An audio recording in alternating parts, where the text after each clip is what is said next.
বাবা হারানোর শোক কাটিয়ে ওঠার আগেই পার্টি করেছিলেন প্রিয়াঙ্কা চোপড়া। বলিউড তারকা প্রিয়াঙ্কা চোপড়ার জীবনে 2013 সাল ছিল সবচেয়ে কঠিন সময়।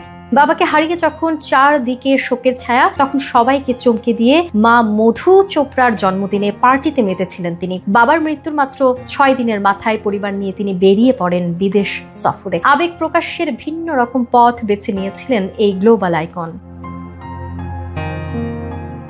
পরিবারের প্রতি ভালোবাসার এক ব্যতিক্রমী নিদর্শন রাখেন প্রিয়াঙ্কা। জানান, তিনি চোখের জল ফেলে মনের দুঃখ প্রকাশ করতে চাননি, বরং মা ও ভাইকে নিয়ে নির্জন দ্বীপে গিয়ে একান্ত সময় কাটিয়েছেন। ব্রিটেনের সেই দ্বীপে প্রথম কয়েকদিন কেউ কোনো কথা বলেননি, কিন্তু ধীরে ধীরে একে অপরের সঙ্গে মিশে গিয়ে ভাগ করে নিয়েছেন সমস্ত ব্যথা। প্রিয়াঙ্কার মতে, কষ্ট ঢেকে রাখার চেয়ে পরিবারের সঙ্গে তা ভাগাভাগি করাই বড় শান্তি দেয়। তিনি বলেন, বাবা অশোক চোপড়া পরিবারের সঙ্গে ছিলেন বন্ধুর মতো। তাই বাবার অভাব মা, ভাই ও তার মধ্যে গভীর শূন্যতা তৈরি করে, কিন্তু সেই শূন্যতা ভুলে না গিয়ে সেটিকে মেনে নেওয়ার পথে হাঁটেন তারা। ঘটা করে মায়ের জন্মদিন পালন করে জীবনের গতি ফিরিয়ে আনার চেষ্টায় ছিলেন প্রিয়াঙ্কা। কাঁদেননি ঠিকই, তবে মনের ভেতরে চলছিল ভয়ানক যুদ্ধ, যা সামাল দিয়েছেন নিজের মতো করেই।